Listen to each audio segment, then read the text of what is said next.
अस्सलाम वालेकुम जी। ਤੁਸੀਂ ਦੇਖ ਰਹੇ ਇਫਤਖਾਰ ਅਲੀ ਟੀਵੀ ਤੇ ਮੈਂ ਤੁਹਾਡਾ ਮੇਜ਼ਬਾਨ ਮੁਹੰਮਦ ਇਫਤਖਾਰ। ਜਨਾਬ, ਜਿਸ ਤਰ੍ਹਾਂ ਤੁਸੀਂ ਜਾਣਦੇ ਹੋ, ਹਰ ਰੋਜ਼ ਮੈਂ ਲੈ ਕੇ ਆਣਾ ਕੋਈ ਨਾ ਕੋਈ ਜਾਨਵਰ। ਅੱਜ ਜਨਾਬ ਮੈਂ ਇੱਕ ਫਰੀਜ਼ਨ ਦੀ ਜਨਾਬ ਵੱਛੀ ਹੈ, ਪਹਿਲਾ ਸੂਆ ਸੂਈ ਹੈ ਜਨਾਬ, ਉਹ ਮੈਂ ਲੈ ਕੇ ਆਂਦੀ ਭਰਾਵਾਂ ਵਾਸਤੇ। ਪਹਿਲੇ ਜਨਾਬ ਤੁਹਾਨੂੰ ਜਾਨਵਰ ਦਿਖਾਵਾਂਗੇ, ਉਸ ਤੋਂ ਬਾਅਦ ਆਪਾਂ ਮਾਲਕ ਨਾਲ ਵੀ ਕਰਾਂਗੇ ਗੱਲਾਂ। ਲੇਕਿਨ ਤੁਸੀਂ ਇਫਤਖਾਰ ਅਲੀ ਟੀਵੀ ਨੂੰ ਜ਼ਿਆਦਾ ਤੋਂ ਜ਼ਿਆਦਾ ਸਬਸਕ੍ਰਾਈਬ ਕਰਨਾ ਹੈ, ਬੈਲ ਆਈਕਨ ਦਾ ਬਟਨ ਜ਼ਰੂਰ ਦਬਾਉਣਾ ਹੈ। अगर मेरी वीडियो तुम अच्छी लगे तो तुसी अगे शेयर भी करनी है। तो सर ए जनाब तुम जानवर दिखाने माशाल्लाह जानवर इन्हां दा सोहना है, खूबसूरत है। ए जनाब जानवर की सारी बॉडी जनाब देखो तुसी माशाल्लाह। ये जनाब अच्छी पहला सूआ सूई है। तो ये आपां नूं मेरे भरा दस्सण दे भी किन्ने क दिन होए ने इहनूं सूई नूं, किन्ना क दुध है। मैं तो वैसे पहले पूछा सारा कुछ पुछ दस करी नहीं, लेकिन तुहानूं उन्हां दी ही जबानी सुणावांगे। तो जनाब इहदे पिछे हैगी है जनाब वच्छी भी माशाल्लाह सोहनी और खूबसूरत है। वच्छी दी माशाल्लाह लंबाई बड़ी हैगी है और खूबसूरत वच्छी है माशाल्लाह।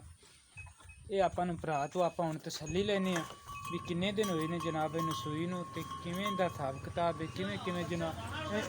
किवें जनाब इहदी गल हैगी है माशाल्लाह। जानवर इन्हां दा खूबसूरत और सोहना है।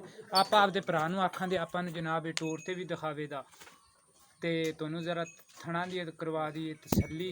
उस तो बाद आपां ए जनाब दो इहदे निशान हैगे ने चड्डे दे नाल इहदे छोटियां, लेकिन ये मलूम ही करांदियां पईयां ने भी इन्हां चों दुध वगैरह नहीं आंदा यार। जो ये थोड़ी जी सन टूर ते दिखा यार, क्योंकि किसी पैर में कोई लंगा का मसला हो या कोई मसला हो तो वह भी साढ़े नज़रों के सामने हो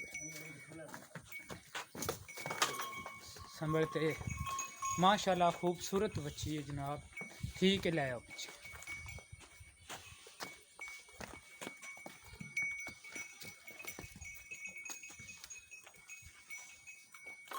मेरी लोकेशन हैगी है ज़िला पाकपतन, तहसील आरफवाला। इस टाइम मैं अड्डा रांगशाह दे सर मैं नाल खड़ा ते आपां हुण जैद भाई तो पुछने आ भी इहदी किन्ना। ये जैद भाई ये तुहाडी बच्ची नूं किन्ने दिन होए ने सूई नूं? 6वां 7वां दिन। 6वां 7वां दिन सूई नूं।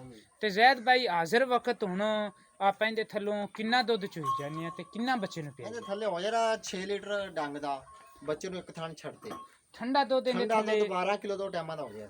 ठंडा दुध इहदे थल्ले जनाब ये भरा मेरा दसदा भी 12 लीटर दुध हैगा।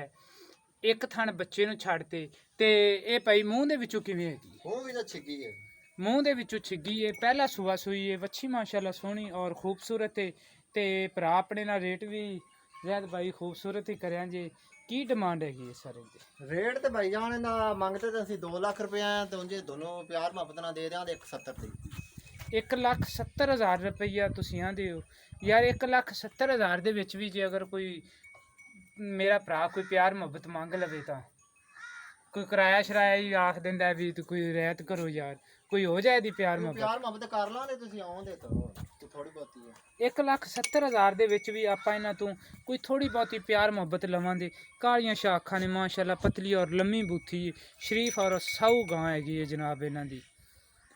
ਤੇ ਜ਼ੈਦ ਭਾਈ ਤੁਸੀਂ ਆਪਦਾ ਨੰਬਰ ਵੀ ਦੱਸੋ ਭਰਾ ਨੂੰ ਮੇਰੇ ਨੂੰ। ਨੰਬਰ 0340 6275 452 452। 0340 6275 452। ਕੋਈ WhatsApp ਈਮੋ ਵਗੈਰਾ ਵੀ ਚੱਲਦੀ? ਨਹੀਂ ਮੇਰੇ ਕੋਲ ਮੋਬਾਈਲ ਅੱਛਾ ਸਾਦਾ ਮੋਬਾਈਲ ਹੈ ਕਿ ਲਓ ਸਰ। ਮੈਂ ਉਮੀਦ ਰੱਖਾਂਗਾ ਵੀ ਮੇਰੀ ਅੱਜ ਵਾਲੀ ਵੀਡੀਓ ਆਵੇਗੀ ਤੁਹਾਨੂੰ ਪਸੰਦ। ਅਗਰ ਤੁਹਾਨੂੰ ਪਸੰਦ ਆਵੇ ਤੁਸੀਂ ਲਾਈਕ ਵੀ ਕਰਨਾ ਹੈ ਤੇ ਸ਼ੇਅਰ ਵੀ ਕਰਨਾ ਹੈ। ਇਫਤਖਾਰ ਅਲੀ ਟੀਵੀ ਨੂੰ ਸਰ ਤੁਸੀਂ ਸਬਸਕ੍ਰਾਈਬ ਵੀ ਕਰਨਾ ਹੈ। ਤੁਸੀਂ ਮੇਰੇ ਨਾਲ ਵੀ ਰਾਬਤਾ ਕਰ ਸਕਦੇ ਜੇ 0346 87 87 250। ਇਸ ਨੰਬਰ ਤੇ ਸਰ ਮੇਰੇ ਚੱਲਦੀ ਈਮੋ ਤੇ WhatsApp ਮੇਰੇ ਚੱਲਦੀ ਹੈ 0318 065 83 91। इस नंबर ते जनाब मेरे WhatsApp चलती। 2 नंबरों ते डायरैक्ट भी तुसी कॉल कर सकते जी। इंशाल्लाह मिलांगे जनाब आप अगली वीडियो इस तो भी अच्छे जानवर नाल। पाकिस्तान जिंदाबाद।